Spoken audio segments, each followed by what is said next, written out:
Hello everyone, we're standing here with Joel Frushone, and he has made a big announcement for Weatherford about a grant that's being given to the Economic Development Trust here in Weatherford. So tell me what this grant means for Weatherford. Absolutely, Mike. It's $2.8 million to help them expand their manufacturing capacity, to bring businesses here, to attract businesses, and really boost this regional gem that they have for industrial technology, not just in Weatherford, but in the region and in the state. Yeah, excellent. Well, we're very appreciative. And so tell me, do you get this opportunity to go around and do this around the United States and provide similar grants to?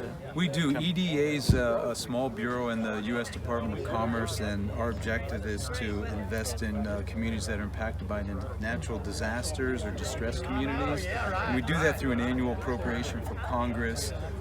This year we received $1.5 billion in CARES Act funding to help the country prepare for, and respond to this pandemic and future pandemics. We also do a lot of work in opportunity zones. So the Secretary Ross gets to travel across the country and make these announcements.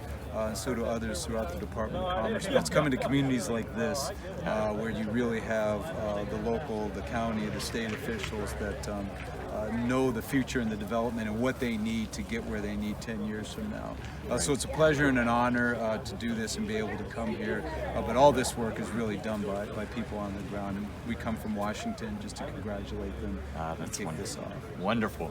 Well, you know, you talk about with economic development that location is extremely important. You also mentioned the opportunity zones, and a large part of Weatherford's Main Street is in an opportunity zone. So I'm not sure that people have a full comprehension of how beneficial that is to the people of Weatherford. Give us a little bit about what an opportunity zone can mean for Weatherford. Sure. So the 2017 Tax Cut and Jobs Act that the President signed into law created 8,700 or more opportunity zones across the country. They're really distressed communities that have been forgotten for decades.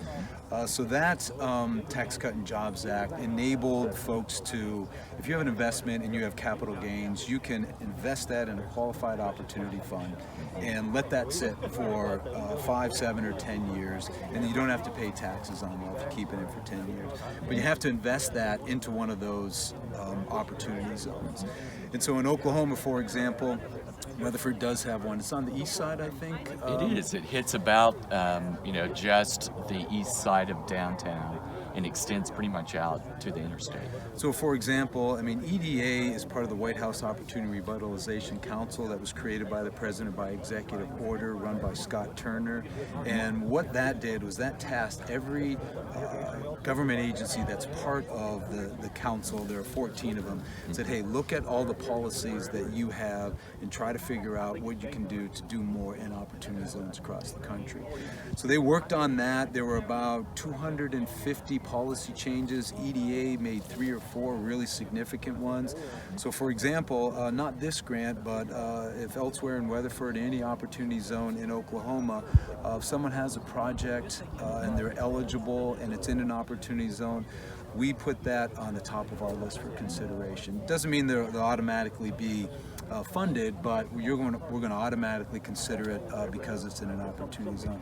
And to date, the Department of Commerce has invested 700. The new numbers today, Clay, I just said. Yeah, it's over 700. Yeah, so today the Department of Commerce has invested over $780 million in 500 opportunity zone projects across the country. We want to continue to do that. And this change and those investments, it's not about today, it's not about tomorrow. It's really transformative change for decades that can really help some of these communities. So it's kind of reminiscent of the urban renewal projects of the early days.